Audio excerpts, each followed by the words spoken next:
All right, let's dive into the complete collected poems of Maya Angelou. Ooh, exciting. You probably know her from I Know Why the Caged Bird Sings. Of course, a classic. But her poetry, I think, it's a whole different world. Yeah, for We're sure. going to explore the structure of this collection, which is kind of unique. Oh, how so? It's structured in these sections that really feel like almost a journey through her life. I see, like a chronological kind of feel. Yeah, and each one focuses on a different theme. Oh, that's cool. So we can see how her thoughts and experiences kind of evolved. Exactly, and it's all through this really powerful, evocative verse. So where do we start on this journey?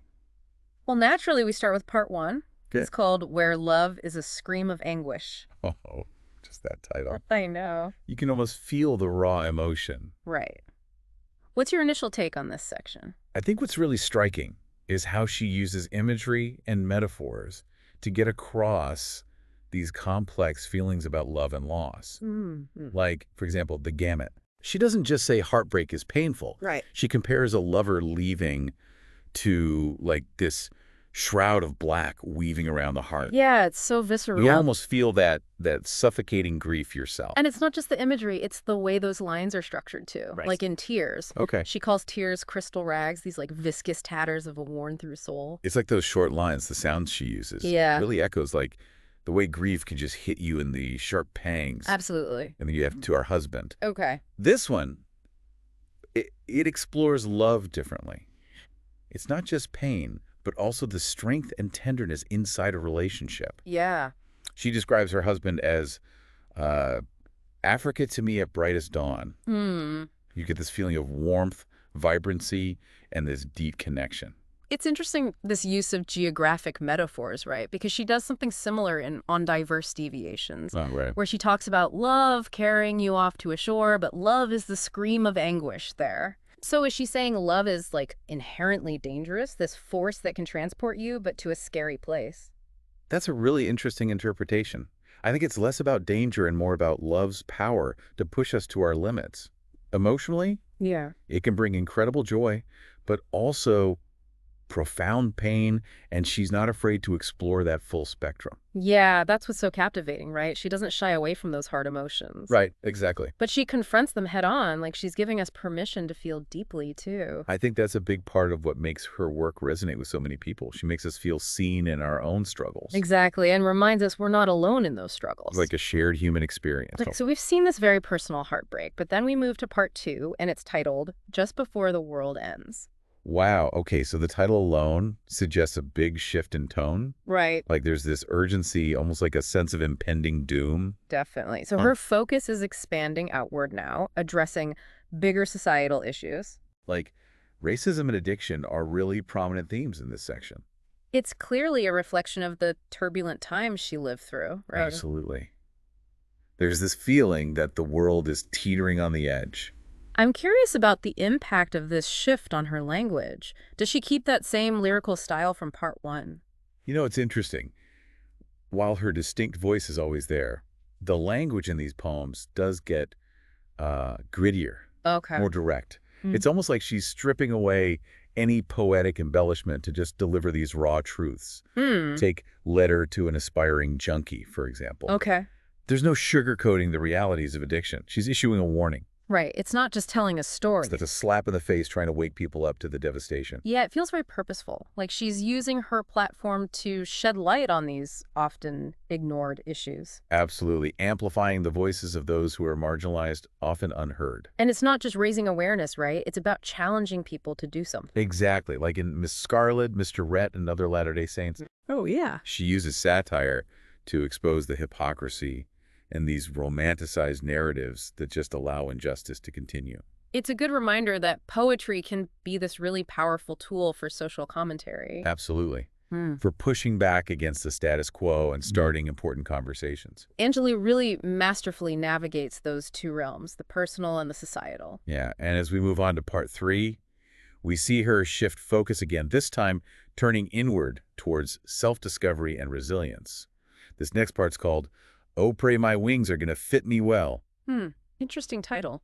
It feels like a real turning point in the collection. Okay. We've seen her confront heartbreak, injustice, and now it's more introspective. So she's turning inward, exploring personal growth. Yeah, it's like she's seeking strength within herself after facing all those external struggles. These poems, they touch on aging, self-doubt, that yearning for connection. Right, it's a more contemplative journey now, focused on navigating the complexities of the human spirit. On Reaching 40, I think, really captures that. Oh, absolutely. It's not just about aging, it's about embracing a new chapter. Defiantly.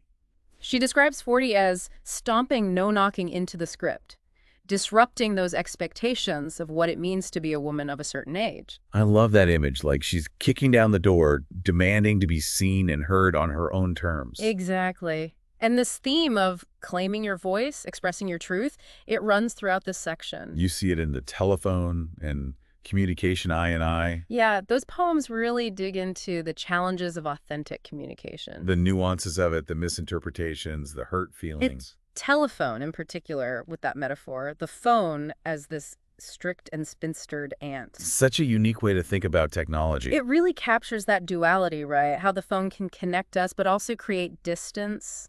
It can bring intimacy, but also isolation.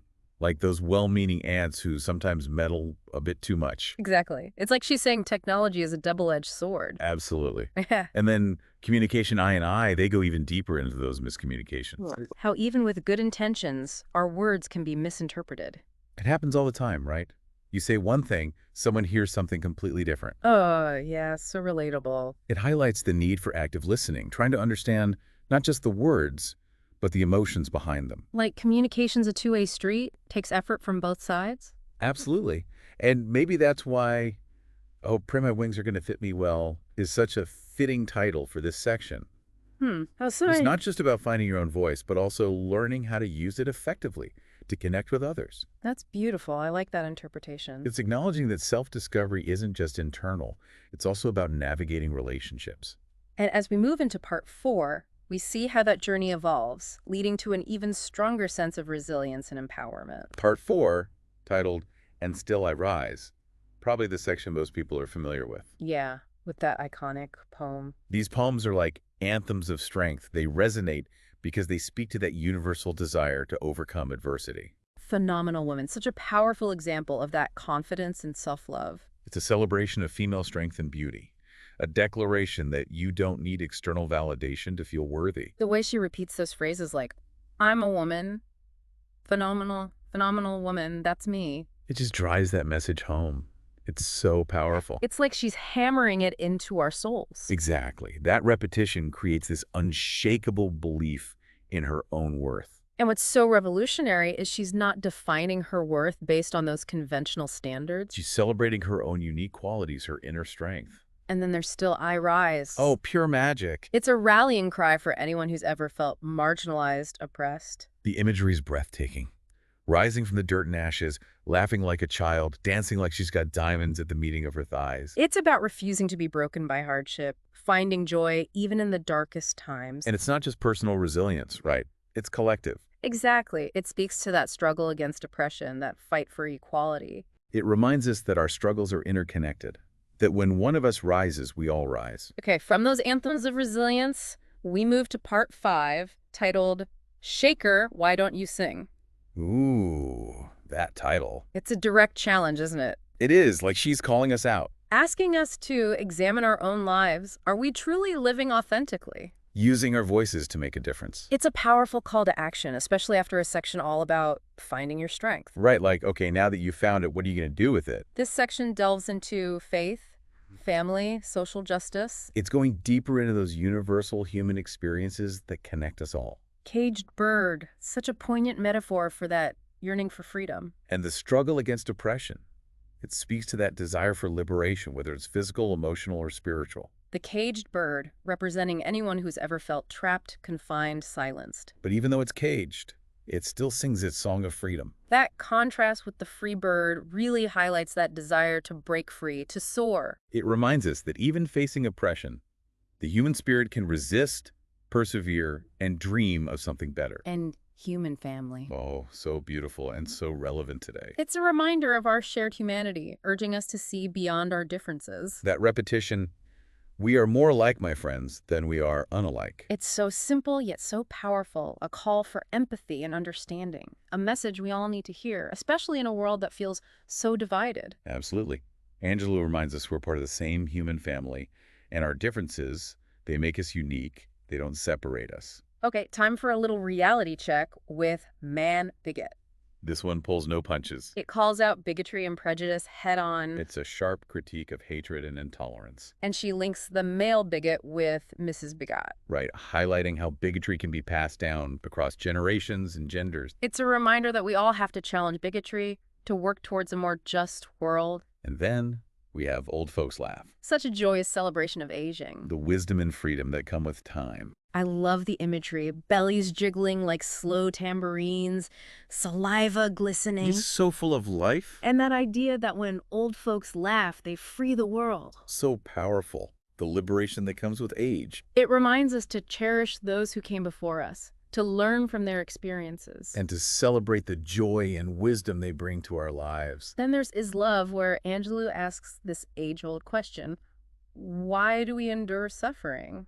What's it all for? A question with no easy answers. Right, but she suggests maybe love, with all its complexities, is that driving force. It's thought-provoking, makes you reflect on the meaning of life. Then, in Forgive, she grapples with history, the legacy of slavery. And the possibility of finding forgiveness and reconciliation. She's addressing Virginia, a state with such a heavy past. Asking to be bound by those memories, but also loosed from the chains of hatred. It's a plea for healing, for understanding. And those images, the turban of flowers, epaulets of white tenderness. They suggest transformation, renewal, that even the deepest wounds can heal. Forgiveness isn't about forgetting. It's about moving forward with compassion. For ourselves and for others. And insignificant, Angelou explores how those small, seemingly insignificant events can actually have a huge impact. It's a reminder that our lives aren't just shaped by the big moments. Right, but by the accumulation of all those smaller experiences. And that ending, when she realizes the voice she heard was just a train.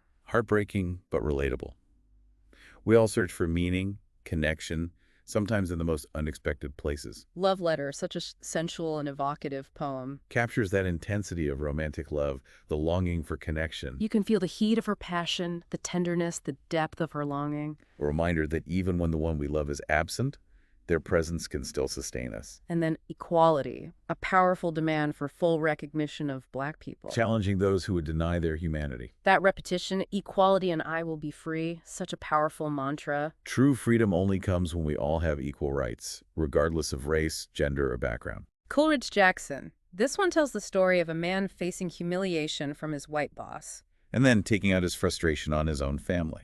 A complex poem exploring power dynamics, internalized oppression. That ending, with the boss grinning, it's chilling. It shows how those in power can perpetuate these systems of oppression. And benefit from the division they create. Why are they happy people? Challenging those stereotypes placed on Black people. Demanding they be allowed to express their full range of emotions. Black joy is just as valid as Black pain. Absolutely. And the title itself is a challenge, forcing us to confront our own biases. True equality means recognizing the full humanity of all people. Son to mother, exploring that complex mother-son dynamic. The son expresses anger, frustration, but also acknowledges that love and connection. It's honest, portraying those challenges and rewards of familial love. How our relationships with our parents shape us. And the need for understanding, even in the midst of conflict. Known to even me, this one explores temptation and the consequences. The serpent, representing both beauty and danger. The allure of the forbidden, those experiences that leave us feeling wounded. Even the most alluring things can be dangerous. We need to be mindful of our choices. These yet-to-be United States. She addresses the nation directly here. Challenging its hypocrisy, its failure to live up to its ideals. Calling out violence, greed, indifference to suffering. A powerful prophetic poem. The title itself reminds us that true unity and equality are still goals we're striving for. This nation is still grappling with its past, struggling to live up to its promises. It's a challenge for all of us to work towards a future where everyone is treated with dignity and respect. And me and my work, celebrating the dignity of labor. You can feel the pride in the speaker's voice as they describe their work. All work has value. Those who work hard deserve our respect. I loved that line. My story ain't news and it ain't all sad. There's plenty worse off than me. Yet the only thing I really don't need is stranger sympathy. It speaks to self-reliance, resilience, refusing to be defined by struggles. Changing explores those complexities of relationships, the challenge of staying connected as we grow. Watching a loved one change, realizing people aren't static. That last line, but I never catch you simply smiling anymore, it's so poignant. It speaks to those subtle shifts, that longing for a fading connection. Relationships need effort, adaptation, a willingness to grow together. Born That Way tackles a really tough subject, child sexual abuse. It forces us to confront those uncomfortable truths about the world, how we fail to protect the vulnerable. The repetition of, as far as possible, she strove for them all, highlights that resilience, that determination to survive. It's heartbreaking, but it also challenges us to do better, to create a world where children are safe. Televised feels so relevant today, that desensitization from constant images of suffering. Especially when filtered through the media. Overwhelmed by news of famine and war, feeling helpless, despairing. That question, why are they always black? It's so powerful. It points out how media often portrays Black people as victims, reinforcing stereotypes. We need to be more critical of what we consume, aware of those biases. Nothing Much explores those seemingly insignificant moments that actually have a huge impact. Our lives aren't just about the big events. It's the accumulation of smaller experiences that shape us. That repetition of nothing much Yeah. is so clever. It highlights how we downplay those experiences. Pay attention to the details, those small moments. They can have a lasting impact. Glory Falls speaks to the resilience of the human spirit. Finding beauty, even amidst suffering and despair. We can rise above, soar beyond limitations, find strength in adversity. London explores identity, belonging, how our sense of self is shaped by places and experiences. That feeling of being both insider and outsider. Mighty Queer perfectly captures that mix of amusement and fascination. Our journeys are enriched by encountering different cultures, challenging our assumptions. Savior grapples with faith, that need for salvation. Pleading for a savior, offering guidance in a world that feels lost. That longing for spiritual connection, something to believe in. Many and More explores different types of relationships, different levels of intimacy, From superficial gestures to material support to that one true love. different forms of love, and the importance of finding those genuine connections. I have want of a friend, that deep human need for intimacy. The New House.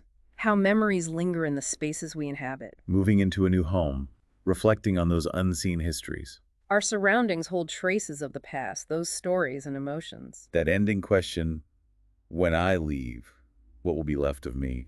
Our own impermanence, the mark we leave. Our grandmothers, a tribute to Black women's strength and resilience. That repetition, I shall not be moved, a declaration of defiance. Resilience is a legacy passed down through generations. It doesn't shy away from the painful realities, but also celebrates their triumphs, their spirit. An affirmation of Black identity, finding beauty and joy even in hardship. Preacher, don't send me. Challenging those traditional notions of heaven. Rejecting those images of golden streets, wanting jazz music and autumn leaves instead. Our ideas of heaven are shaped by our own experiences and desires. Fighting was natural, capturing that raw energy of boxing. And using it as a metaphor for life's struggles. Fighting was living, boxing was real, fighting was real, living was hell. That says it all. The constant struggle to overcome obstacles. Loss of love, those losses that come with aging, the fading of passion. Melancholy, but also acceptance, even humor. Aging is natural, and as we lose things, we gain others. 7 Women's Blessed Assurance, celebrating women at different stages. Beauty in all shapes and sizes, women of all ages have so much to offer. In My Missouri, love and the search for a partner, offering both security and passion. Reflecting on past heartbreaks, but with hope for a future filled with love. After disappointment, we can still open ourselves up again. They ask why, defending the choice of love over material wealth. Prioritizing love over a normal salary, true wealth is found in connection, meaning When great trees fall, a beautiful tribute to those who have touched our lives. capturing that emptiness after loss, but also the healing power of time. They continue to inspire us even after they're gone. Their legacy lives on, shaping who we are. On the pulse of mourning, a powerful call for unity. Progress is possible, but it takes collective effort, acknowledging our shared humanity. Wow, what a journey. Angelou's words are so powerful, so insightful. I hope this deep dive has given you a deeper appreciation for her work. I know I've learned so much, and I encourage you to explore her poems further. As you reflect on her words, consider this. How might you use your own voice to inspire change and create a more just world? That's a question worth pondering. Until next time, keep exploring, keep learning, and keep those poetic spirits soaring. And the pride and satisfaction that can come from honest work, even when it's tough or doesn't pay much. Yeah, you can just feel that pride in her voice. It's a good reminder that all work has value. Absolutely. Those who work hard to support themselves and their families, they deserve our respect. That line, my story ain't news and it ain't all sad. There's plenty worse off than me. Yet the only thing I really don't need is strangers' sympathy.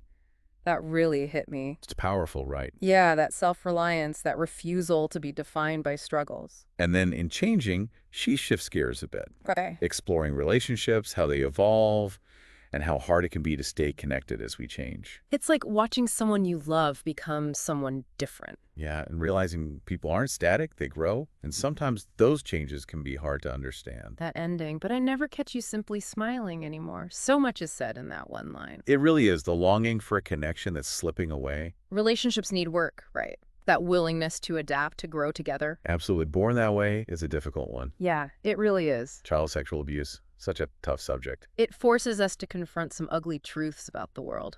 The ways we fail to protect the most vulnerable. That repetition, as far as possible, she strove for them all. You see her resilience, her trying to survive. Heartbreaking, yeah. It reminds us that even in the darkest situations, there's still that human spirit pushing through. But it also makes you think we have to do better, create a safer world for children. Televise. This one feels so relevant today. In the age of 247 news, yeah. All those images of suffering, violence, especially filtered through the media. You can get desensitized. The speaker, she's overwhelmed by it all, that feeling of helplessness. And that question, why are they always black? It really indicts the way media portrays Black people, often as victims, reinforcing those stereotypes. Makes you think about how we consume media, the biases we might not even notice. Nothing much. This one takes a different approach. Oh, how so? Those little moments, the ones that seem insignificant but actually shape who we are. We tend to focus on the big events, but it's often those smaller experiences that have the biggest impact. The way she repeats nothing much, it's like she's pointing out how we dismiss those experiences. A good reminder to pay attention. Those small moments matter. Glory Falls, a poem about resilience, finding beauty even in the midst of darkness. Acknowledging the dirge of desolation, the hatred, but also seeing that human capacity for hope. We can rise above, find strength in the face of adversity. London, exploring identity, how place shapes our sense of self. That feeling of being both an outsider and an insider. Mighty queer. I love that phrase. It captures it perfectly. It's about how those encounters with different cultures can change us, make us see the world differently. Savior, grappling with faith, the search for something to believe in. That yearning for spiritual connection, especially when the world feels chaotic. Many and more. Exploring all the different kinds of relationships we have. From the superficial to the deep, the importance of those genuine connections. I have one of a friend. That need for real intimacy. The New House. It's about how those memories, those emotions, they linger in the spaces we inhabit. Moving into a new place, but feeling the echoes of the past. Our surroundings carry those stories, those traces of lives lived. And that question, when I leave, what will be left of me? Makes you think about our own impermanence. Okay, from the personal, we shift to a wider perspective with our grandmothers. Such a powerful tribute to Black women's strength. That repetition of, I shall not be moved. It's defiant, a refusal to be silenced. Resilience passed down through generations, rooted in shared history. And she doesn't shy away from the painful realities of that history, but also celebrates their triumphs, their spirit. It's affirming, seeing Black women finding beauty and joy, even in the face of hardship. Preacher, don't send me. This one's got a bit of sass to it. I love it. She's rejecting those traditional images of heaven, wants something more real. Jazz music, autumn leaves, a heaven that reflects the beauty of this life. Our ideas of heaven, they're so personal, shaped by our own desires. Fightin' was natural, using boxing as a metaphor for life itself. That raw energy, you can feel it. Fightin' was living, boxing was real, fightin' was real, living was hell. Such a powerful statement. Life is a fight, a constant struggle to overcome. Loss of love. This one's about those losses that come with aging. The fading of passion, the things we can't recapture. Melancholy, but also that acceptance, even humor.